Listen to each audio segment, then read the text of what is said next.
अगर आप entry segment के अंदर में कोई ईवी कार लेना चाहते हैं और आपका बजट रहता है 14 लाख रुपए से कम या फिर 14 लाख रुपए, तो आप लोगों के लिए जो टाटा पंच है काफ़ी ज़्यादा बेहतरीन ऑप्शन यहाँ पे है।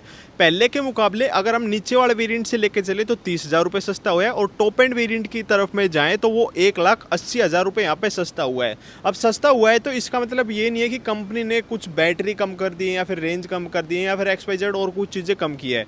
थोड़ी बहुत चीज़ें कम हुई है, बट वो मिनिमलिस्टिक है, मतलब इतना कोई मेजर इफेक्ट उस चीज़ का नहीं पड़ता है।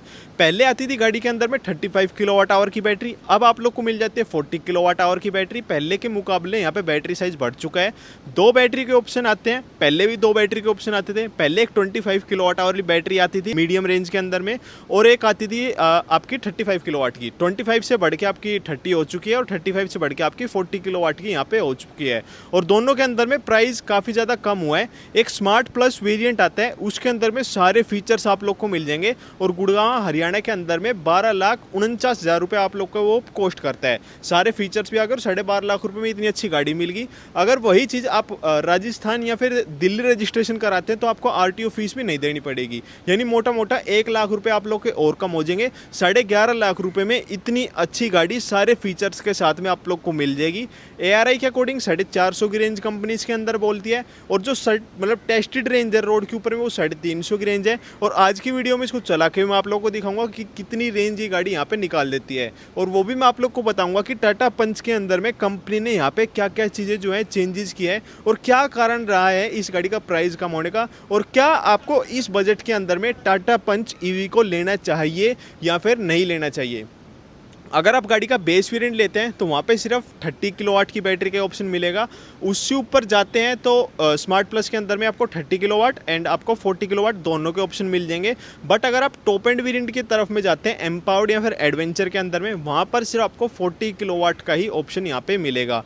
चेंजेस की बात की जाए तो गाड़ी की जो की है इसके अंदर में यहाँ पे कोई चेंज नहीं किया गया है। वही lock unlock, follow me headlamp और टेलगेट को ओपन करने के लिए स्विच मिलता है। अगर आप इस की को बड़ा अट्रैक्टिव से बनाना चाहते हैं तो इसके ऊपर में मेरे ये मेटल का कवर भी इंस्टॉल कर सकते हैं, और गाड़ी की ऐसी चमक को बरकरार रखना चाहते हैं तो इसके ऊपर में भाई हमेशा माइक्रोफाइबर क्लॉथ ही यूज़ करना। इनको अगर आप बाय करना चाहते हैं तो www.bunchik.com से आप लोग यहाँ पे ऑर्डर कर सकते हैं। देखो अब चेंजेस बताता हूँ। पहले जो ये फ्रंट फेशिया था ना, यहाँ पर एक आप लोग को अलग से ग्रिल मिल जाती थी, पर अब कंपनी ने क्या कर दिया है, पूरा बंद यहाँ से कर दिया है। तो इस वजह से थोड़ी सी मस्कुलर लुक क्या है गाड़ी के अंदर में ऐड ऑन हो चुकी है। पहले गाड़ी के अंदर में पूरे कनेक्टिंग वाले DRLs आप लोग को मिल जाते थे, बट अब क्या है, ये बीच वाले पार्ट में कोई DRL नहीं है, सिर्फ यहाँ साइड के अंदर में ही आप लोग को DRLs मिलेंगे। LED हेडलाइट्स हैं, LED फॉग लाइट्स हैं, पहले भी यही आ रही थी। फ्रंट का बम्पर जो है कम्प्लीटली यहाँ पे चेंज हो चुका है। दूसरी चीज़, जो आप इसका ये वाला पार्ट देख रहे हो ना, मतलब पहले क्या रहता था रफ ब्लैक फिनिश में, या मोस्टली गाड़ियों के अंदर में देखा होगा कि रफ ब्लैक फिनिश के अंदर में आता है, बट इसके अंदर में क्या कर रखा है, ये ग्रे टोन के अंदर में कर रखा है, जिस वजह से गाड़ी की लुक भाई और ज़्यादा अच्छी आ रही है। फ्रंट के पार्किंग सेंसर मुझे इतने ज़्यादा यूज़फुल नहीं लगते हैं। मैं हर वीडियो के अंदर बोलता हूँ, ऐसे नहीं इसके अंदर नहीं दिए तो मैं ये बोल रहा हूँ कि मतलब इसकी बड़ाई मार रहा हूँ, नहीं, मैं हर वीडियो के अंदर बोलता हूँ फ्रंट के पार्किंग सेंसर आप जिस भी गाड़ी के अंदर में लोगे ना तो उनको बंद करोगे, क्योंकि बेफालतू में टी करते हैं, कोई ऐसा अंदाजा उनसे आता है नहीं। इसके अंदर में सिर्फ कैमरा दे दिया, वो बहुत ज़्यादा यूज़फुल है भाई। आपकी गाड़ी आगे कितनी आगे ले जा सकते हो तो आप इसके कैमरे के द्वारा जजमेंट भी लगा सकते हो। पहले गाड़ी के अंदर में 190 mm का ग्राउंड क्लियरेंस आता था, बट अब गाड़ी के अंदर में 195 mm का ग्राउंड क्लियरेंस मिल जाएगा। बहुत अच्छा खासा ग्राउंड क्लियरेंस है सेगमेंट में, और गाड़ी के अंदर देखोगे तो इतना भी ग्राउंड क्लियरेंस आप लोग को नहीं मिलता है। पूरी रफ क्लैडिंग है। ये कलर थीम मैंने आप लोग को बता दिया, यहाँ पे इन्होंने चेंज कर रखी है। जो ये टाटा EV की आप यहाँ पे बैजिंग देख रहे हो ना, इसका भी कंपनी ने यहाँ पे चेंज कर दिया है। अलॉय व्हील का डिज़ाइन वो का वो ही आप लोग को मिलेगा। डोर के हैंडल के अंदर या फिर डोर के अंदर कोई यहाँ पे बदलाव नहीं किया गया। 360 डिग्री कैमरा बड़ा अच्छी क्लियरिटी के साथ मिल जाता है। दोनों ORVM के नीचे यहाँ पे कैमरा दे रखा है, और मान लो मैं गाड़ी को यहाँ पे लॉक करता हूँ, ORVM यहाँ पे फोल्ड हो जाएंगे, और जैसे मैं गाड़ी को अनलॉक करूँगा तो जो गाड़ी के ORVMs हैं वो यहाँ पे ओपन हो जाएंगे। लॉक या अनलॉक करने पर कोई आवाज़ नहीं करती है। अगर मान लो मैंने डोर खुला छोड़ दिया, अब जो ये गाड़ी है यहाँ पर आवाज़ करेगी। लॉक ही नहीं हुआ यार, रुको भाई, आवाज़ नहीं कर रही पर टाटा की और गाड़ियाँ क्या आवाज़ करती है, पर ये लॉक भी नहीं हो रही है। मान लो मैंने लॉक का बटन दबाया, लॉक जो है गाड़ी यहाँ पे नहीं हो रही है।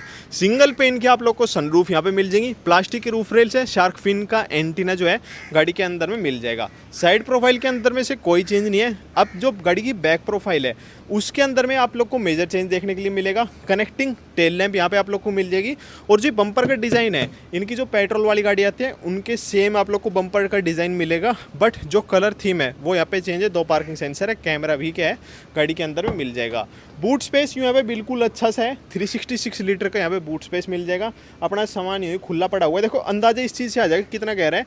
एक जो कैबिन बैग होते हैं ना, कैबिन बैग हमने यहाँ पे रख रखा है, तो उसके बावजूद भी मतलब लेवल से थोड़ा सा नीचे की तरफ में बेंच टाइप सीट यहाँ पे मिलेगी। पर भाई गाड़ी के अंदर में आप लोग कोई स्पेयर व्हील नहीं मिलता है। एक ये मुझे इस गाड़ी के अंदर में कमी लगी है, स्पेयर व्हील हाँ डाल वो सकते थे। टायर पंचर की मोबिलिटी किट क्या है गाड़ी के अंदर में ज़रूर मिल जाएगी। देखो एक और चीज़ है, पहले ये गाड़ी फास्ट चार्जिंग शायद 52 किलोवाट तक में ही सपोर्ट करती थी, पर अब क्या है ये गाड़ी फास्ट चार्जिंग 65 किलोवाट के अंदर में भी सपोर्ट करेगी। यानी 15 मिनट के अंदर में आप लोग की लगभग 135 किलोमीटर की रेंज में आपकी ये गाड़ी चार्ज हो जाएगी।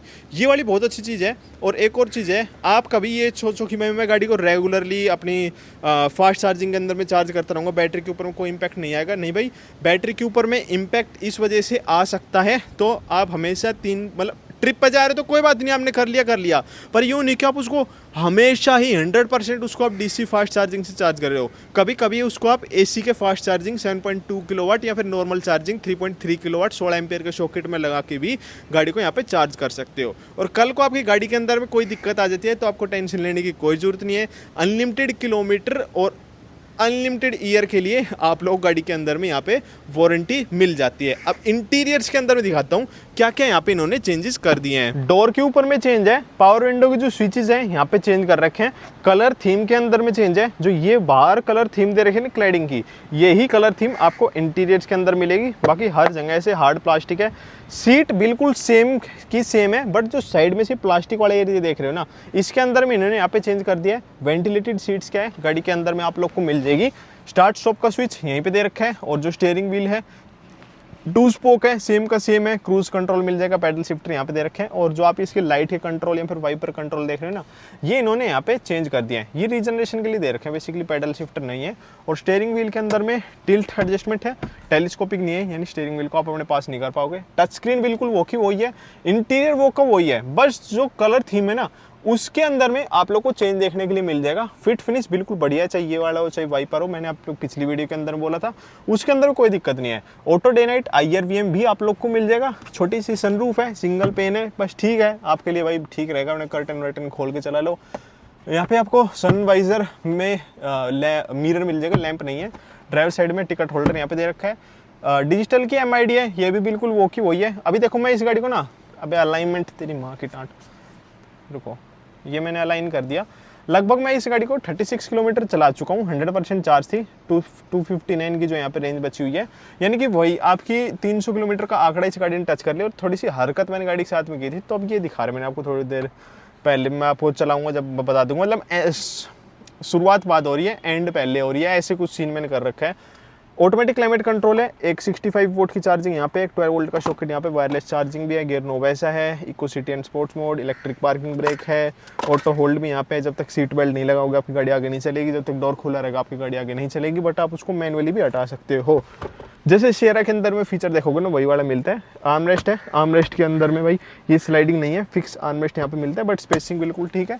विजिबिलिटी वगैरह चलते हुए बात करेंगे, कंफर्ट भाई गाड़ी के अंदर बिल्कुल ठीक है। ड्राइवर वाली सीट 6 फुट से भी ज़्यादा मैंने यहाँ पे पीछे कर रखी है। अब साउथ में आए थे तो मैंने सोचा भाई एक धोती भी ले लेते हैं, कुछ काम आ जाएगी। 2 एडजस्टेबल हेडरेस्ट हैं, सेंटर में आर्मरेस्ट भी आप लोग को मिल जाएगा। 2 ग्लास होल्डर इसके ऊपर में नहीं है, बिल्कुल वही का वही है। पीछे की तरफ में एयर का वेंट यहाँ पे नहीं दिया गया। 15 वोल्ट की चार्जिंग है। ऑल द वे बैक होने के बाद भी मतलब इतना स्पेस है, अगर इस तरीके से बैठो तो कंफर्टेबली बैठ सकते हैं। 2 जने मोटे मोटे अच्छे मुस्टंडे बैठ के जा सकते हैं, और 3 जने नॉर्मल बंदे भी क्या है गाड़ी के अंदर बैठ के जा सकते हैं। पीछे की तरफ में कोई लैंप नहीं मिलेगा आप लोग को, सिर्फ आगे की तरफ में ही लैंप दिया गया है। अभी देखो भाई, हम इस गाड़ी को कोची के अंदर में चला रहे हैं, और फिलहाल में जो टेम्परेचर यहाँ पे जा रहा है ना 33 डिग्री सेल्सियस जा रखा है, और गाड़ी के अंदर में और भी ज्यादा यहाँ पे गर्म हो रहा है। अब इस चीज का मतलब ये हुआ कि मतलब मुझे एसी क्या है फुल फ्लैज के अंदर में चलाना पड़ रहा है। और ईवी कार के अंदर में आप जैसे एसी को ऑन या ऑफ करते हैं तो रेंज घटती और बढ़ती है। फिलहाल में जो मैंने गाड़ी 31 किलोमीटर चलाई थी और शुरुआत में मैंने आपको दिखाई थी ना कि मतलब 300 के करीब या 350 करीब इसकी रेंज दिखा रही है। अभी 30 किलोमीटर चलने के बाद में भी 265 की रेंज दिखा रही है, यानी कि 300 का आंकड़ा अभी भी इस गाड़ी के अंदर ने यहाँ पे टच किया हुआ है। और जबकि मैंने इस गाड़ी को भाई रैशली भी ड्राइव किया, रैशली इन द सेंस कि स्पोर्ट्स मोड में डाल के 2-4 एक्टिविटी भी भाई मैंने इस गाड़ी से यहाँ पे की थी। और एक और चीज़, हम 2 जने गाड़ी के अंदर में चल रहे हैं। रेंज क्या है, पहले जो ऑन रोड के ऊपर में इस गाड़ी की आती थी वो लगभग 240 के समथिंग आती थी, पर अब ये आराम से 350 की रेंज निकाल देगी। और जो टाटा बोल रही है कि रोड के ऊपर में जो इन्होंने टेस्ट की रेंज वो 350 कर रखी है, ARI के अकॉर्डिंग वो लगभग 450 के करीब में जा रही है। रेंज के मामले में भाई बिल्कुल ठीक है। और सबसे बढ़िया बात क्या है, एंट्री सेगमेंट के अंदर में अगर आप गाड़ी देख रहे हो ना, तो इतने कम रुपए के अंदर में कोई भी गाड़ी नहीं आती जो 300 किलोमीटर की रेंज आपको निकाल के दे देती है। पर पंच ईवी के अंदर में ये चीज़ बहुत ज़्यादा अच्छी है। ऊपर से वाइट सा इंटीरियर कर दिया ना, तो कैबिन के अंदर में बहुत खुली खुली सी फील आती है। वाइट तो पहले से ही था, बट जो एक ग्रे टोन यहाँ पे कर दिया ना, इनकी वजह से भाई काफ़ी ज़्यादा खुलापन से यहाँ पे महसूस होता है। अब चलाने वाला क्या जानना चाहता है गाड़ी के अंदर में कि रेंज कैसी है, रेंज के बारे में आपको डाउट लेने की कोई भी जरूरत नहीं है।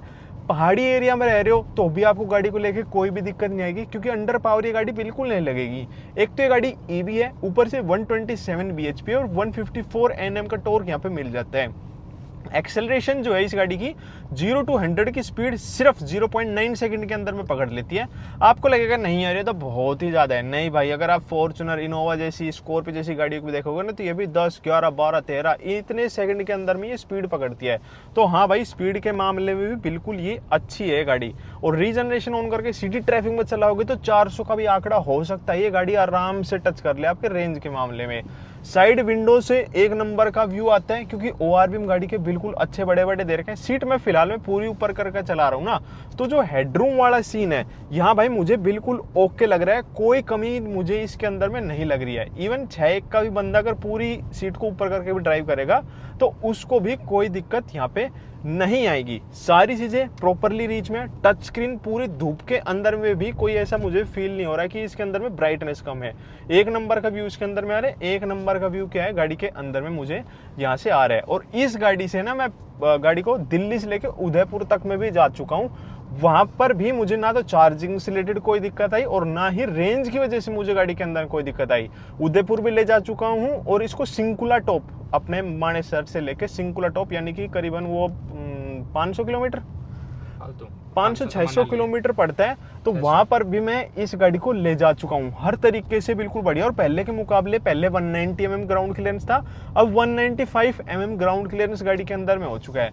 आपकी इनोवा से ज्यादा ग्राउंड क्लियरेंस है इस टाटा की पंच के अंदर में। और देखो स्मार्ट प्लस वेरिएंट सी अगर आप इसका 40 किलोवाट वाला बैटरी लेते हैं ना, तो उसके अंदर में क्या है, इलेक्ट्रिक पार्किंग ब्रेक भी आप लोग को मिल जाते हैं। Eco city and sports mode भी गाड़ी के अंदर में आ जाता है। वैसे नॉर्मली तो सिटी मोड के अंदर चलते हैं, बाकी आप इसको इको एंड स्पोर्ट्स मोड के अंदर में डाल सकते हैं। और हाँ भाई, फर्क बिल्कुल साफ साफ जो है गाड़ी के अंदर में नजर आता है। लाइट वाइट तो जाहिर सी बात है यार अच्छी होंगी, LED लाइट्स दे रखे हैं सभी गाड़ियों के अंदर में आजकल ठीक आ रही है। ऐसे नहीं कि बहुत ही ज्यादा उजाला करती है, वो तो आफ्टर मार्केट के अंदर रहती है, पर इनके अंदर भी कोई बुराई आप लोग को नहीं मिलेगी। कैमरे की क्लैरिटी एक नंबर भाई। यही है यार, अगर आप इलेक्ट्रिक गाड़ी लेते हैं बजट के अंदर में, तो आपको क्या जानना होता है, मेन इच्छा क्या चीज की होती है, चलने में अच्छी है, रेंज आपकी गाड़ी अच्छी है, दैट्स इट भाई। 65 किलोवाट की फास्ट चार्जिंग भी गाड़ी अब सपोर्ट करती है। सस्पेंशन गाड़ी का यहाँ तो टेस्ट नहीं हो पाए, बट इससे पहले जो मैं पंच EV चलाता था ना, मतलब मनाली उदयपुर लोकल एरिया में जहाँ भी चलाई, तो उनके अंदर मुझे कोई भी दिक्कत नहीं लगी है। और बाकी अभी भी ये गाड़ी थोड़े मोड़े टूटे फूटे रोड पे चल रही है, तो यहाँ पर भी ओके चल रही है और ब्रेकिंग भी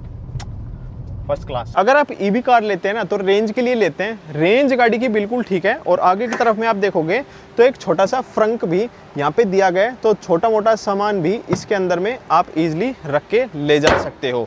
मेरी तरफ से तो बिल्कुल गो फॉर इट चीज़ है। मेरा भी अगर कल को बजट बनता है 11-12 लाख रुपए का, तो मैं इस गाड़ी को बिल्कुल प्रेफर कर सकता हूँ। और smart plus variant, top end variant नहीं, smart plus second base variant, वो सबसे ज़्यादा वैल्यू फॉर मनी मुझे इस गाड़ी का लगा है। बाकी आपको चाहिए भाई, मेरे को अलॉय व्हील चाहिए, सनरूफ चाहिए, लेदर की सीट चाहिए, ये ट्रम से ट्रम चाहिए, तो फिर आपके पास में बतेरे वेरिएंट गाड़ी के अंदर में आते हैं, आप उनकी तरफ में भी जा सकते हैं। बाकी कैसी लगी वीडियो नीचे कमेंट करके जरूर बताना। जय श्री राम, जय बजरंगबली।